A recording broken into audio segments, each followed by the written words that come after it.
Hey guys, welcome back to another episode in the Altmed podcast series. With me, as always, my co-host Mitch Kurtz. How you doing, Mitch?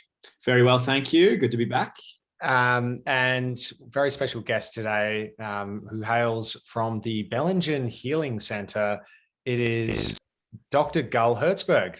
Welcome. Thanks, Andrew. Mitch, nice to be with you. Actually, just to clarify, that's one of the places that I work. It's not the only one. So just to, nice. Where certainly hailed from the Bellingen region. Yeah. Dr. Gull from hails from Bellingen proper. Where would we say that you also work? Nice one.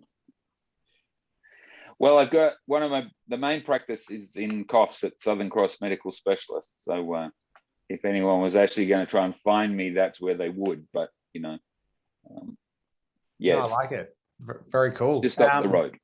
So how long your name has come up a few times when we've been talking with doctors about other doctors who were kind of part of that first wave of doctors prescribing cannabis in Australia.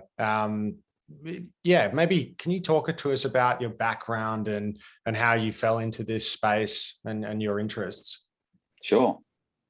Well, I've been a GP for over 20 years, and I've always been integrative in my approach, meaning that pretty much anything's potentially on the table, and I try to treat my patient as a whole in whatever ways that I can, or help them and work with other practitioners. And variably over the years, someone's come in and come up with something sort of relatively left field when I ask them how I can help them or what they want help with. And in 2017, I said the same. How can I help you today? And they said, I want you to prescribe cannabis for me.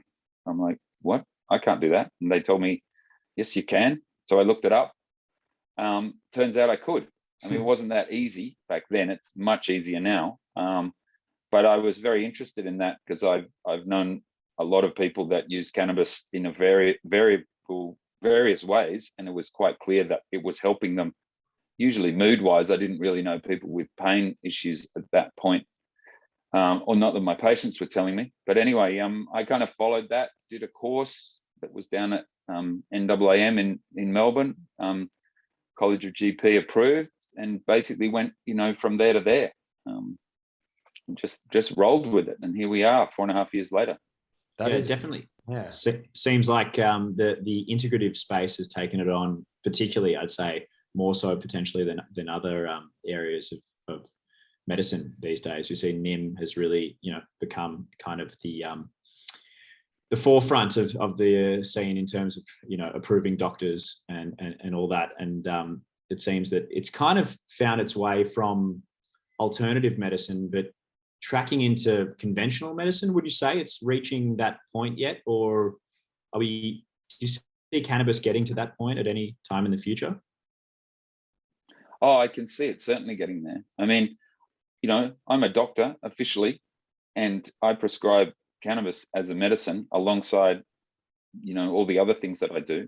I get referrals from other doctors, including some specialists, and I know some of my colleagues do as well, which is very gratifying because there are people who've been through literally the full gamut of treatment. I mean, especially in the pain area, with surgery and injections and implants and all number of medications. And whether they've found cannabis themselves or they've heard that it might help them, those people often seek cannabis out as a medicine, and we're using it. And if someone's been referred to me and I prescribe something for them, I write back to the referring doctor and say, look, this is what we're doing. We keep it very official, and they get to see the patient over time. When we're seeing improvement in someone, everybody that sees that patient starts to get their eyes open to it. And I think, there are some people that refer and then they get repeat referrals, even if that doctor's not comfortable taking cannabis on themselves as a prescriber. They're very comfortable saying, hey, go and see Gull. He knows what he's doing. He can probably help you. So that is already, in the conventional world, there is a level of acceptance. And there are others I know from patients who come and see me and say, I asked my doctor what they thought of cannabis, and they said, oh, that's a load of rubbish. That's not going to help you at all. But they came anyway. So there are many different opinions. But I think with time and with the test of time and people improving, without negative consequences or without so many negative consequences, the balance of benefit versus risk is tipping in the favor of benefit. And so people are using it more and more. So yeah, that's where we're at today. And it's still relatively early days, as you know. That's exciting. You'd mentioned before about how difficult it was back in 2017 when you were writing your first prescriptions. I guess if we've got any patients listening now who might be, suffering a chronic medical condition, sleep disorder, pain, anxiety, what is the process for them today? As at 2021, what is it going to look like if they come to see you and they, are seeking access to try medical cannabis? The questions to ask really are, A, have you got a problem? And it doesn't matter what that problem is. If you've got a problem and you've tried to resolve that problem using what would generally be regarded as appropriate management strategies. So as I mentioned before, for pain, a range of medications, psychological therapies, possibly physical and surgical, you name it. But it doesn't have to be the full range. It's just, have you given it a decent go? Then cannabis is not going to be a first-line treatment. And that's what the TGA say. You're not allowed to use cannabis as a first-line treatment.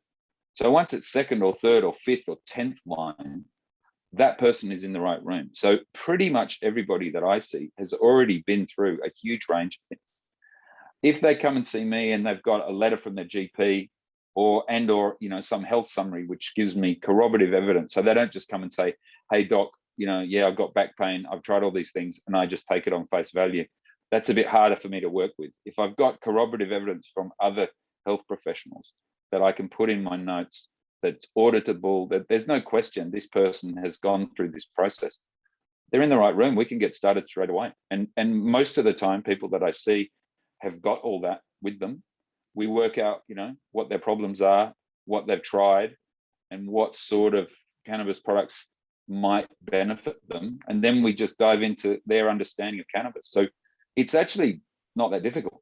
That's how I see it. And how do you feel about the fact that it is not a first-line therapy? Do you think there are any issues if it were to be reclassified as the first-line therapy?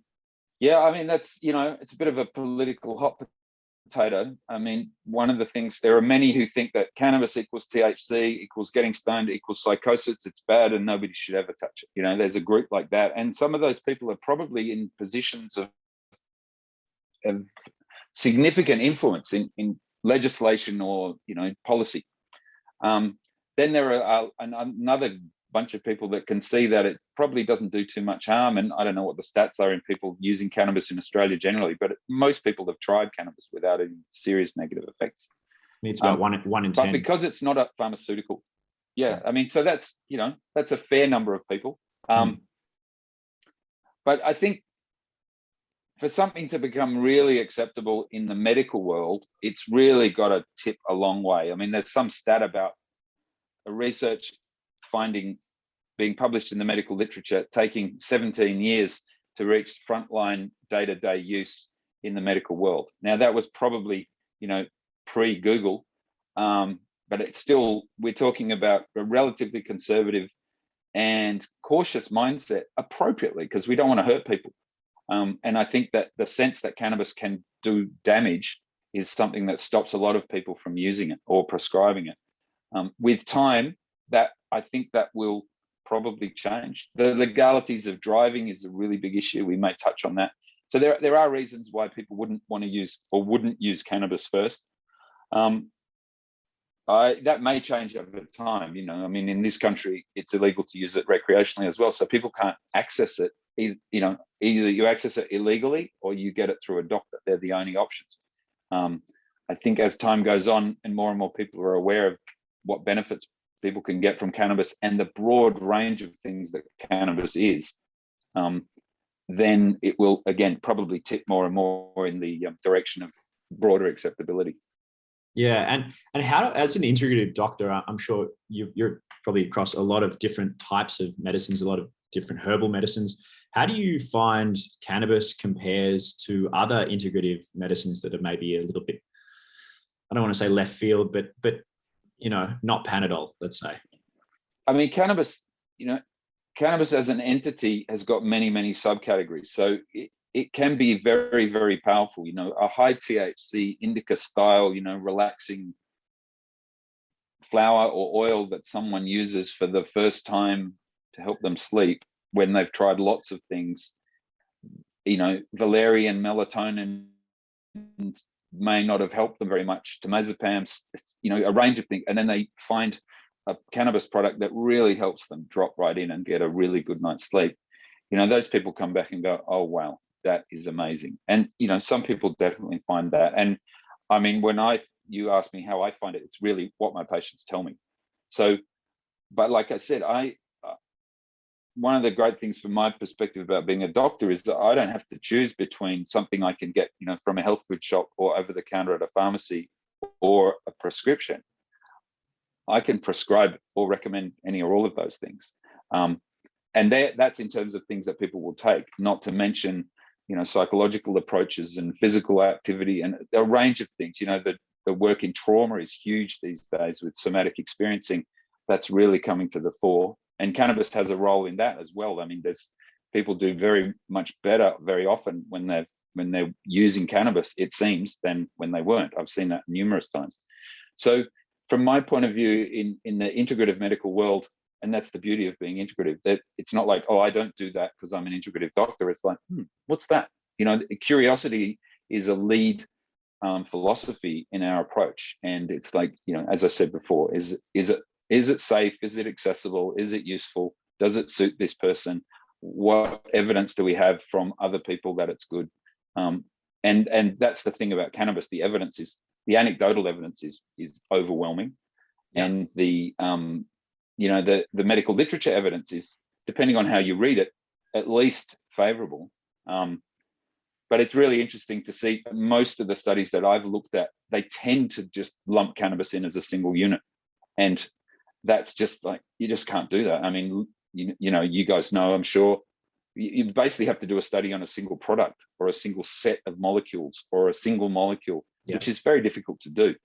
But that's the only way you can tell whether that thing works. And because of the endocannabinoid system and the variability of human beings, what works for one doesn't necessarily work for another. And that's part of the problem with the mentality of you know, high level 1 randomized controlled clinical trial meta-analyses. But I mean, there's a couple of guys that won the Nobel Prize on, it wasn't to do with medicine, but just recently about real world observation in economics, and listening to that and thinking, you know, it's going that way a little bit in medicine, but we need to be seeing what's actually happening to people and using that to inform our activities, not making up artificial trials and then trying to fit people into those trial conditions. Yeah. So, I mean, that to me is black and white, obvious stuff, but I don't know how our listeners here think about that.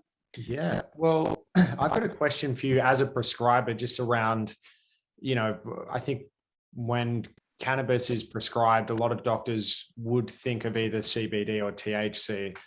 As someone who kind of, you know, is curious as an integrative doctor, are you paying much attention to minor cannabinoids and terpenes? Do you have a preference for prescribing patients with, you know, full spectrum products or broad spectrum, or are you kind of all right with, you know, a CBD isolate product?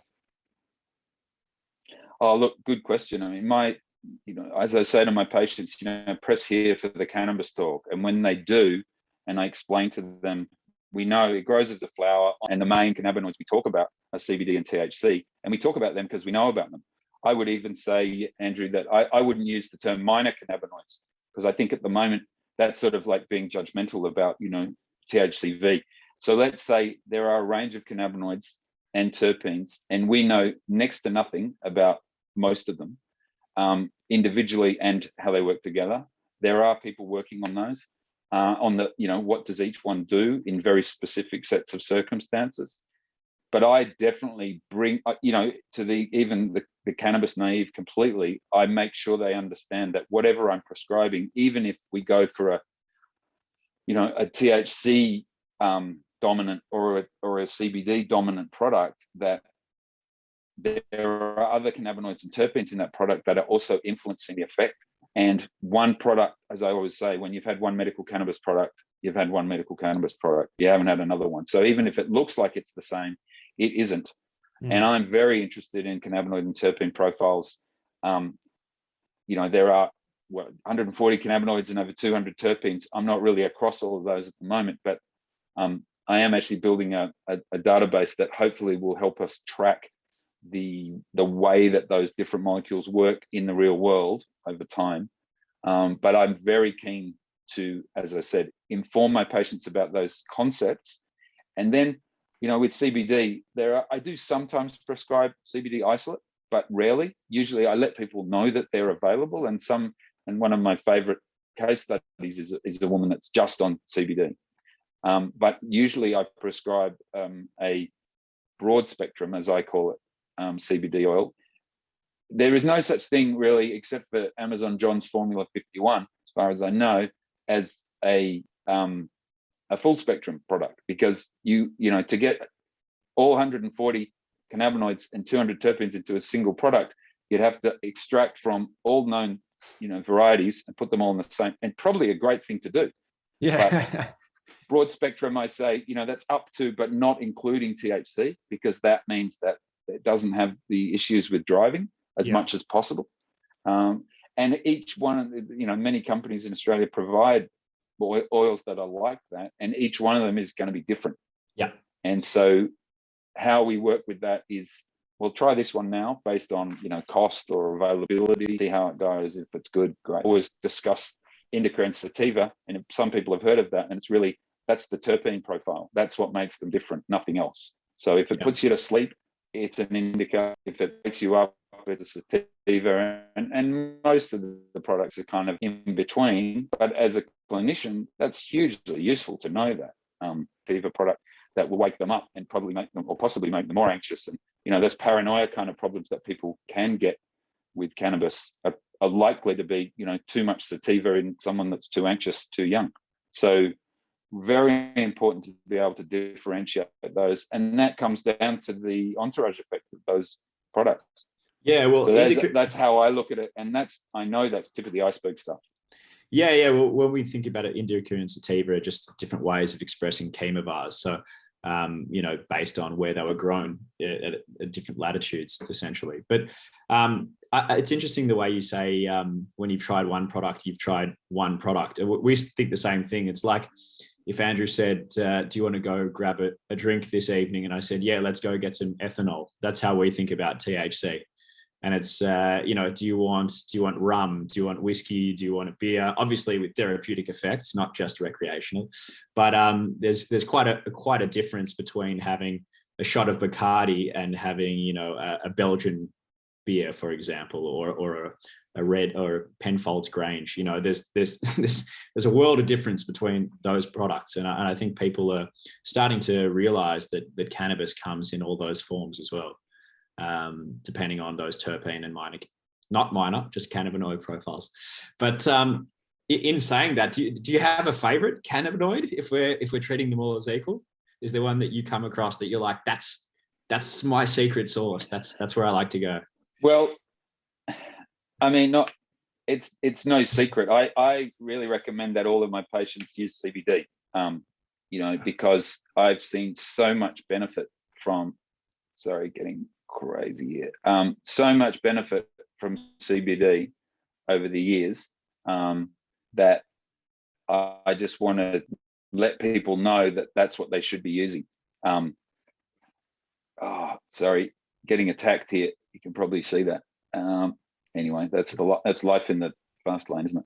Well, that's my main. That's my go-to. Like whatever else you're doing, take some CBD and take it for the next year, and then we'll talk about all the other stuff, because in CBD it just binds to so many cell types in so many different ways, both directly and indirectly with receptors, and makes all these things happen. And the real world evidence is that most people that I see and report say, well, like Billy Connolly said, I've been rich and I've been poor, and rich is better. And I think most people say, when I've been on the CBD, I've felt better, and when I've been off it, I haven't felt as good. So for me, that's a very important one. But I'm really interested in learning more about the other cannabinoids and terpenes. I mean, keep an eye out for alpha pinene. I think that's going to be, a really exciting terpene in terms of brain function. And I'm thinking, okay, where's that? Where do we fit that into? Which products have got that in it? And there's bespoke cannabis. There are compounding cannabis. There's the products that come as the extracts from the plants. The way that it works for me at the moment as a clinician prescribing is it's easiest, let's say, for me to choose a product or two, and I learn from my patients, well, this looks like the right thing based on what I can see about this product.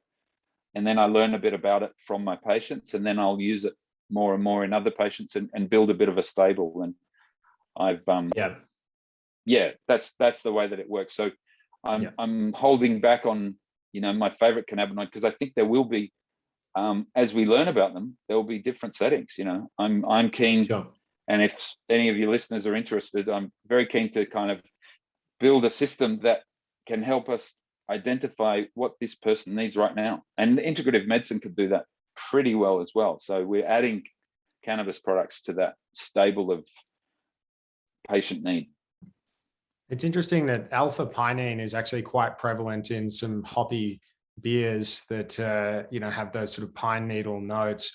You mentioned that's why you've got such good brain function, Andrew. Because I was going to say my brain function tends to decrease when I'm having a sesh on those, but maybe the alpha is doing what it can. No, I wanted to ask you, Gull, just a quick one about just some of your patient experiences, obviously anonymized, but if you could maybe just give us a flavor of, how cannabis has worked with your clinical experiences. Sure. Well, I'll start with the one I mentioned before. One of my favorite stories, because I'm my, poster girl for CBD. So this is a woman in her 70s, still very busy, physically and mentally active, doing lots and lots of things. But she had very severe osteoarthritis, especially of the hands. And she, was unable to make a fist. She was taking full, maximum paracetamol and ibuprofen doses every day for years.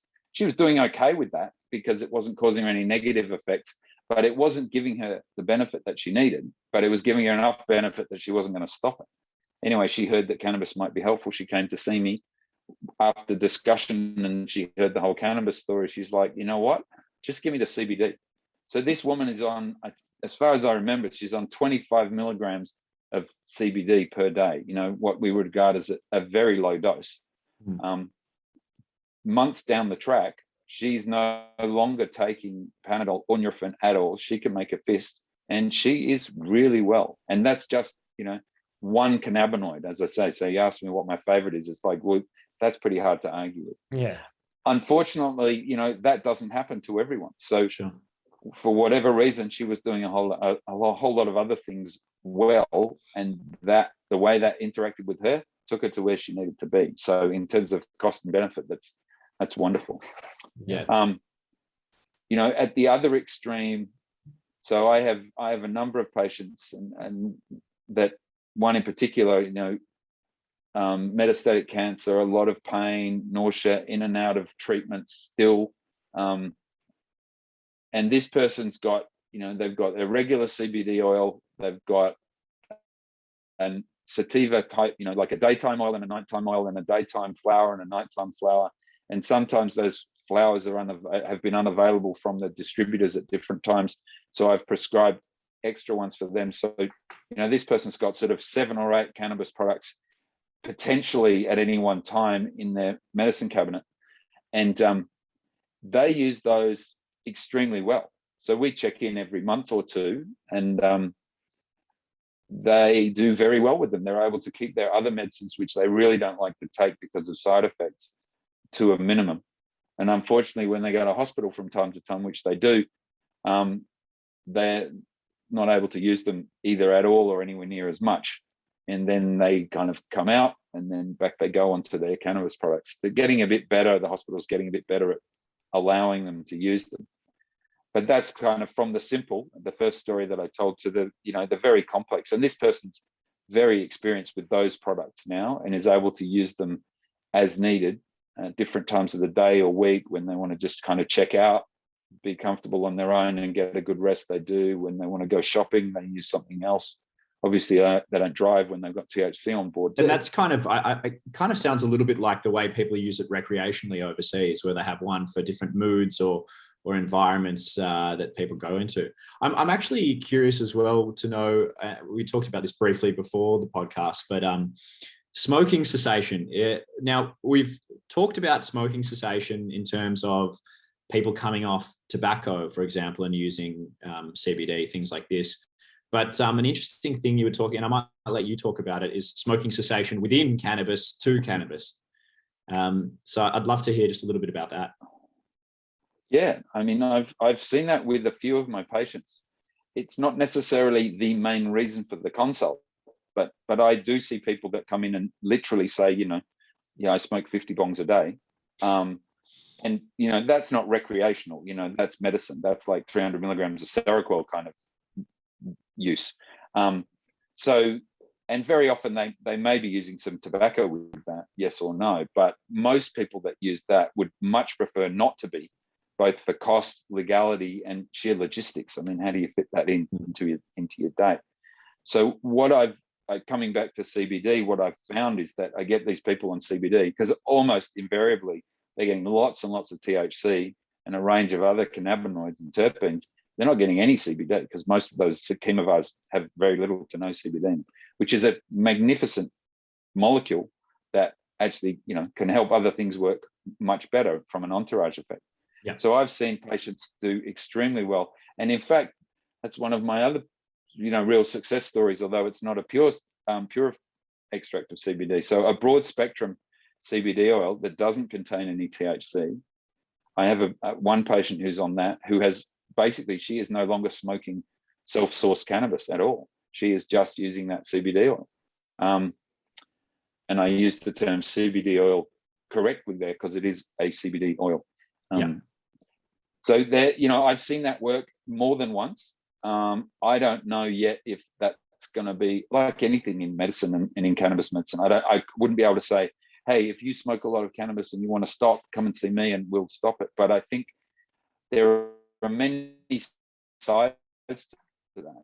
It's not just the cannabis use, people have a single problem. But dealing with that chemically using at least a range of cannabinoids and terpenes, including CBD, seems to be a useful thing. So I have others, not quite as extreme as that particular patient, but others who have drastically reduced their, let's call it self-sourced cannabis use. There are definitely some who would prefer to use an oil, but they haven't been able to, or they have accessed an oil, but they haven't been able to say whether or not it was really helpful. So I go, well, let's look at the potential for these oils. Every time you go to the chemist and get a script filled for this oil, it's going to be the same, more or less. So you can kind of lean on it. You don't have to try and, am I going to run out? Is it going to be different? And people feel much more confident. That's one of the great things about having it in a kind of a medical context, is that they know their product is available and consistent. And when it's guided in that medical pharmacy kind of realm, it's that in itself probably helps people. I'm sure it's not only that, but if you can increase the placebo effect to some extent, why not? Yeah, fair enough. And I guess it's always good from a smoking cessation point of view to take away the combustion element and what that does to the lungs. But just conscious of time, I'm wanting to get a little piece in about you being a founding member of the AZCCP, otherwise known as the college. Can you just take us a little bit through that and what that's doing at the moment? Sure. Yeah, well, we've just realized we're about a year old now, perhaps a little older. So there are 5 of us founding members. We're all cannabis, medical cannabis practitioners, prescribers of variable experience, but the same kind of level of passion with a range of different skill sets. And we came together because we realized we needed to, work together as doctors, serving doctors to serve their patients better in terms of, quality prescribing, advocating for medical cannabis where necessary. We have a forum that doctors work. We talk together. It's really important for doctors to have a safe and secure environment where we can kind of just literally riff off ideas without the fear of getting in trouble, or, you know, what about this, what about that? So that's hugely important. And we're working more and more in that direction, and it's very exciting to be a member of that college. And do you pick up? Happen. So would you? I imagine you'd probably pick up tips here and there from other doctors saying, hey, I tried this out and this kind of worked really well in this clinical indication, and maybe give that a shot, or, you know, that could help your patient. Or is that the kind of thing that goes on there, like actually discussing specific products? There's a bit of that. There's also, logistics. What would you do in this setting? So yeah, I mean, that a whole range of basically doctor to doctor questions about that sort of issue. Absolutely. And do you kind of also share, I guess, just research insights?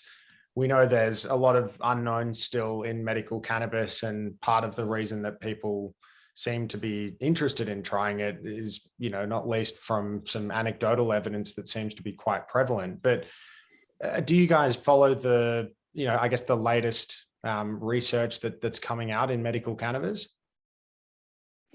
I'd like to say yes, we do, and I'm sure there are some that do more than others. What we definitely do officially is every month we have what we call grand rounds, which is a term that we use in medicine for somebody presents a case, and then we kind of pick apart one or more aspects of that case and bring to it the latest in the medical literature. So what we do monthly is for members of the college, somebody presents a case, and then somebody else will present, or sometimes the same person, exactly that. You know, what do we know about these issues with relevance to the latest in medical literature and medical cannabis?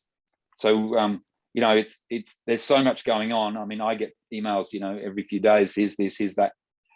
It's like most things in medicine, and in integrative medicine, even more so, and general practice, absolutely everything is relevant. So I try to stay as close to the front as I can. And I think we as a college, that's a reason for us to do that. We're kind of learning from and with each other and recognizing where the holes are, and trying to make sure that we all feel like we're doing the right thing for our peers, and especially and mainly for our patients.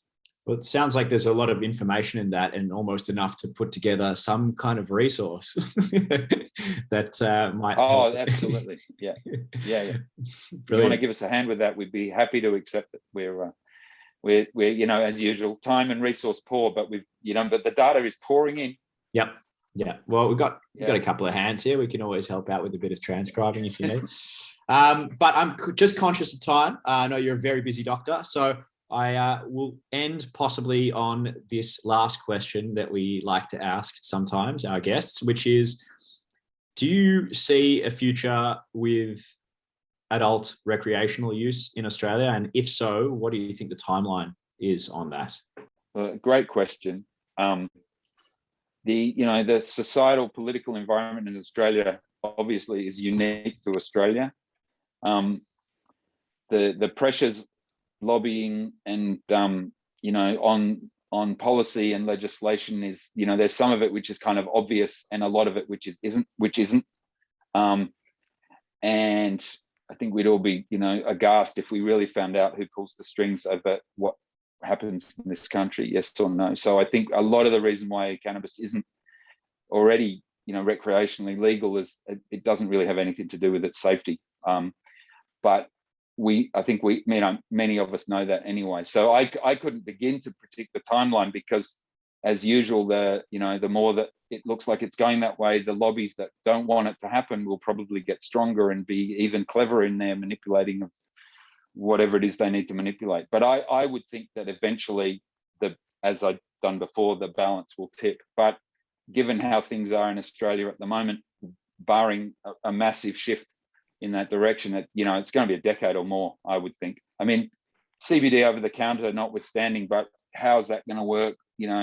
We don't even have one product yet that we can do it.